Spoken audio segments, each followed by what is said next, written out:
Assalamualaikum warahmatullahi wabarakatuh. Perkenalkan, nama saya Koni. Di sini saya akan menjelaskan tentang kisah Nabi Isa.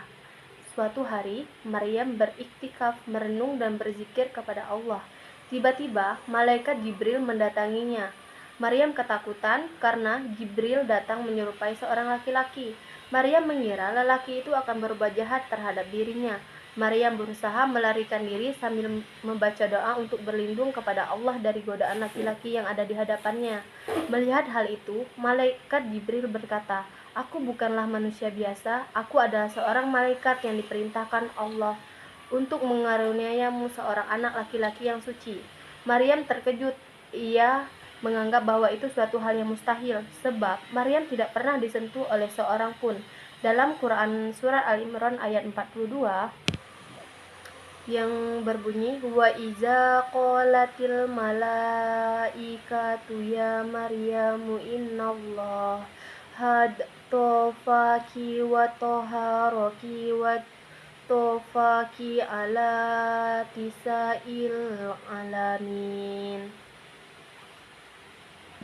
yang artinya, dan ingatlah ketika malaikat Jibril berkata, "Hai Maryam, sesungguhnya Allah telah memilih kamu, mensucikan kamu, dan melebihkan kamu atas segala wanita di dunia." Quran Surah Al-Imran ayat 42. Malaikat Jibril pun menjelaskan, ini adalah kehendak Allah. Bagi Allah, hal itu sangat mudah. Tidak ada sesuatu pun yang mustahil bagi Allah.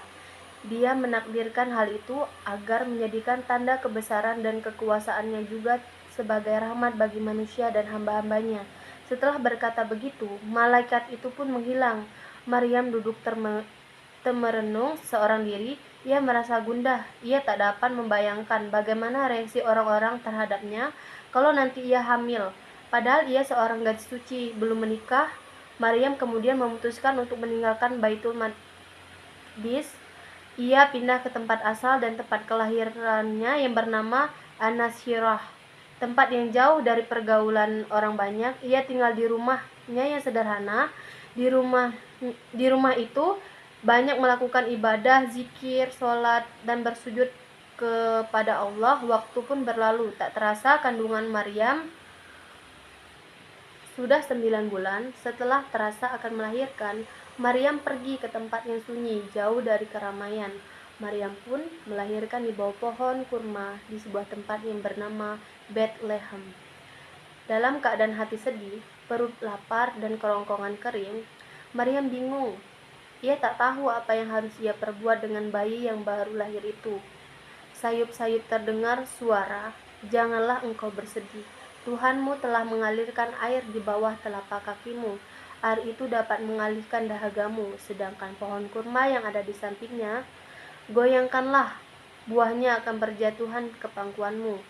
Tentramkanlah hatimu, percayalah pada kekuasaan Tuhanmu yang telah mengalirkan air dari tanah yang gersang dan menjatuhkan buah dari pohon yang kering." Penduduk pun mengetahui Maryam telah melahirkan bayi laki-laki tanpa bapak. Mereka menuduh Maryam telah berbuat zina. Namun atas izin Allah Subhanahu wa taala, Nabi Isa assalam yang saat itu masih bayi menyelamatkan ibunya atas izin Allah. Nabi Isa yang saat itu masih bayi berbicara dengan fasih. Beliau mengatakan bahwa ibunya tidak melakukan zina. Beliau juga menyatakan dirinya akan menjadikan seorang nabi ketika dewasa nanti. Dan pada dirinya lah pula diwasiatkan kitab dari Allah Subhanahu wa taala yang bernama Injil. Pada permukaan Bani Israel kemudian menuntut beliau untuk membuktikan kenabiannya. Allah Subhanahu wa taala pun memberikan banyak mukjizat bagi Nabi Isa. Atas izin Allah SAW, Nabi Isa dapat menyembuhkan sejumlah penyakit. Di antaranya penyakit itu, beliau mampu menyembuhkan kebutaan orang sejak lahir dan menyembuhkan penyakit lepra. Beliau juga mampu menghidupkan orang yang telah mati dan memberikan nyawa pada burung yang dibuat dari tanah liat. Nabi Isa pun diwasiatkan sebuah kitab yang bernama Injil, sebuah penyempurnaan kitab sebelumnya, yaitu Taurat. Melihat mukjizat Nabi Isa sebagai tanda-tanda kenabiannya, akhirnya banyak Bani Israel yang menjadikan pengikut Nabi Isa dan imam kepada Allah Subhanahu wa taala. Dari pernyataan itu terdapat dalam Quran surat Maryam ayat 30 dan 31 yang berbunyi Ataniyal kitaba wa ja'alati lanina biya wa ja'alani mubaraka aina makun, yang artinya dia memberikan Alkitab Injil dan dia menjadikan seorang nabi dan dia menjadikanku seorang yang diberkati di mana saja aku berada. Quran surat Maryam ayat 30 sampai 31. Setelah itu Allah Subhanahu wa taala menyelamatkan Nabi Isa dengan mengangkatnya ke sisinya. Al-Quran menyebutkan bahwa Nabi Isa akan turun lagi ke bumi. Beliau diturunkan ke bumi guna menumpas Dajjal ketika dunia mendekati hari kiamat. Itulah penjelasan dari kisah Nabi Isa. Jika ada salah saya mohon maaf, kepada Allah saya mohon ampun.